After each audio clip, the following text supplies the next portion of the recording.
Hello and welcome back to Clownfish TV. It is me, Geeky Sparkles, and today it is only me for this video as Neon is still out because he still can't speak clearly. Hopefully he'll be back tonight, most likely tomorrow, I'm hoping, but he still doesn't sound the best. So today we're going to talk about a shakeup at the Walt Disney Company board. All right. So we had the person who used to be in charge of chairman of the board, Mark Parker, who was from Nike, is suddenly stepping down effective the end of this year. And now James Gorman, who was the ex-CEO of Morgan Stanley, the one that Iger appointed last year and just started this year, he's going to suddenly be chairman of the board, even though other people have been there longer. So there's some weirdness around this. We're going to look at it. Before we get into it any further, please like and subscribe. If you do, I'll give you a woohoo, and we're going to talk about it. So we've had a couple different people leave in the last few months. So now Mark Parker's leaving. And then we had the other chick who left a little bit ago. Just a few months ago, Safra Katz left in July also, and she'd been there 6 years. So these people are just leaving the board. And what's even weirder is Gorman was just brought in last year. So when they were worried that Peltz was going to start another proxy battle against the Disney board for seats, they made 2 new seats and brought in new people last year. Last year they brought in James Gorman, who was Morgan Stanley CEO, and Jeremy Darroch, who headed up the Skies, the British television company that had deals with Disney in the past. So they've worked together. And then they gave them seats against the Trian Group and Value Act and different people that were, Blackwell Capital, different people that were trying to get into the board. They just gave these people seats. Iger just decided. It was very weird. A lot of people were commenting at the time. A guy said they tried to stop the activist investors. Other people said the same thing. I think that's what they were trying to do. They were trying to put different people in the seats to help boost their defenses against a proxy battle and things like that. So he was the CEO of Morgan Stanley, which was ironic because when they had the evaluations for Hulu, Comcast hired Morgan Stanley to do their evaluation. So I'm not saying anything weird's going on there. I just thought it was kind of weird. But that's who they brought in. And now James Gorman, who just came in, just started pretty much beginning of this year, he got appointed to be in charge of succession for Bob Iger for a new CEO in August. And now he's going to be the chairman of the board in like a year's time of starting off on the Disney board over people who've been there for years. So before we get into any further, please like and subscribe. If you do, I'll give you a woohoo, and we're going to talk about this. So yeah, this is some weirdness going on here. So I was putting it together. Like, here's the statements. Like, he's in charge of succession committee. He also says, or they say in general, they're going to have a new CEO at Disney by 2026 when Iger leaves. Now that means that they're going to have to pick somebody and have them trained. And I'm hoping when Iger leaves, Iger actually leaves and he isn't using Gorman as a way to control things through somebody he knows and he appointed. Because we saw what happened with Chapek. He was supposed to leave. He was supposed to be hands off. He instead made sure that Chapek had to report to him. He kept control through other people and ultimately got himself back in. He cannot let go. He cannot keep his hands off of it. He even did some things that some would argue were like kind of, sabotage towards Bob Chapek in the reports that we are hearing out of people that, remained anonymous. So take that as you will. Bob Iger is a problem. He was supposed to come back for 2 years with a successor by 2024, and now he's getting to 2026. But they're gonna trust us, guys. We're gonna get another CEO. So here's what they're saying from the Disney. A critical priority before us is to appoint a new CEO, which we now expect to announce in early 2026. This timing reflects the progress the succession planning committee and the board are making and will allow ample time for the successful transition before the conclusion of Bob Iger's contract in December 2026.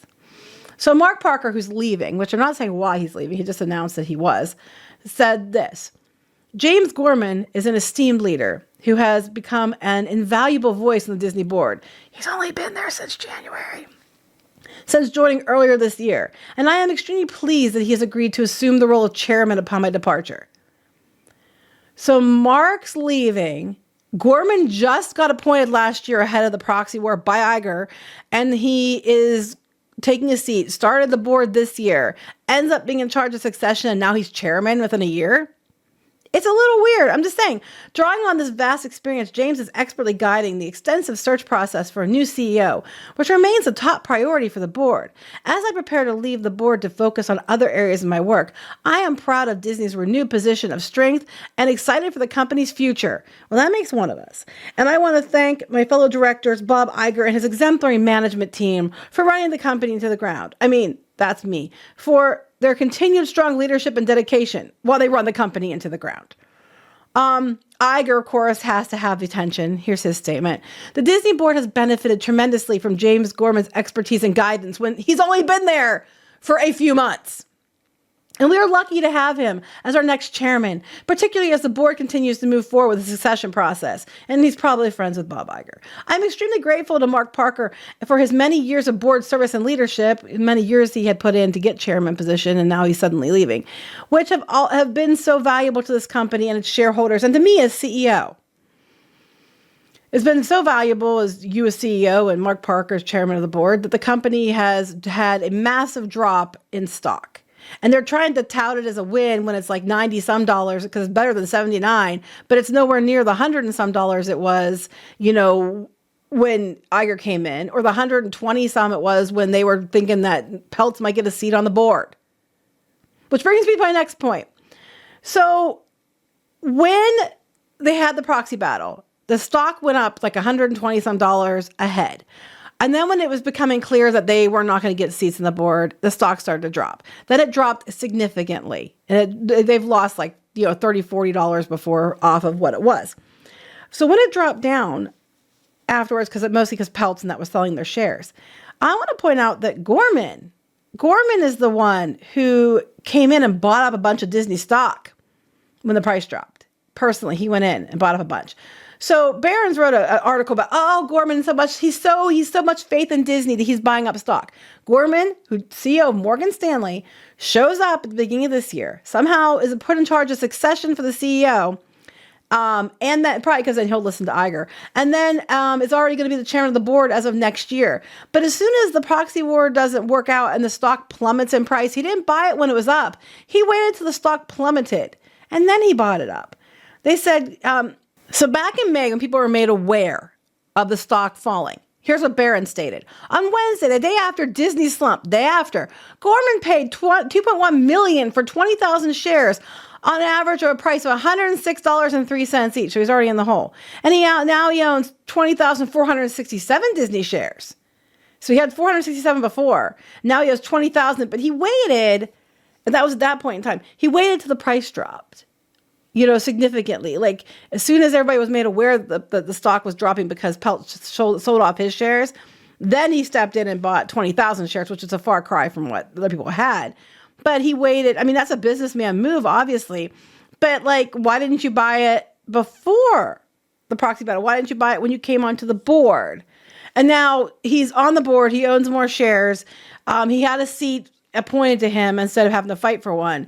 He's in charge of succession, and now he's going to be chairman of the board within a year? It might be nothing. It just seems kind of weird if you ask me. From my point of view. They're talking about, the succession, and he's supposed to be helping to find somebody, and it's supposedly down to, I think it's Bergman and Walden and DeMauro, and I forget the guy's name is in charge of ESPN. It's between those four. Personally, I think you need to bring an outside person in, because if these guys are doing such a great job, why is the company in Sucksville? I think that the board, if you're going to replace some people on the board, I'd replace more people on the board. Either keep them there or replace them all, because clearly it's not working. The stock is not coming back up. Investors are losing money. The parks are too expensive. They keep doing these idiotic things like, hey guys, let's do this, lightning lane premiere where you can pay hundreds of dollars to get access. They clearly keep focusing on certain groups of people. The pricing is out of this world. They keep raising the prices of tickets. Disneyland just had a price hike. They have the cake bake shop coming. Now it's owned by an outside, entity. It's not owned by Disney, but it's coming to the boardwalk, and the prices are being mocked across the internet. Disney's films are doing better this year, but last year they saw a massive decline. The ones that are out this year were in production for years ahead of that. So it's not because the board this year did something different. It's just that those ones that were in production just finally came out this year. I don't know how next year's going to be, or the year after that, because the people now in charge will be, working on that stuff ahead. I don't know how this is going to go, but now he's going to be in charge. It's a little concerning. I joked, it's like kind of like, is he going to be? Is Iger still going to be the emperor, or Gorman's going to be Darth Vader, where he's still going to be controlling things even after he's gone because he's friends with him or whatever? I don't know. And this comes after we lost 2 different board members in the last few months and the stock dropped.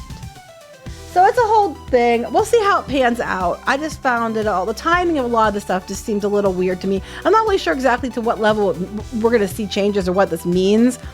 I just don't understand why this guy comes in and all of a sudden he gets put in charge of all this stuff, even though he wasn't there before. He buys all the stock, even though he wasn't there before. And now he's going to be chairman. So, I don't know. We'll see how this goes. What do you think? Like and subscribe and comment, and we'll talk to you later. Join the reef. Go to clownfish-.com. That's clownfish-.com. You will get exclusive access to podcasts and videos and comic strips and more, as well as merch discounts. Check it out. If you were a member, you could get this t-shirt, this dismal t-shirt on our website. You'd get a 10% discount on that. You can also join in the community on clownfish-.com. Thank you so much for the support.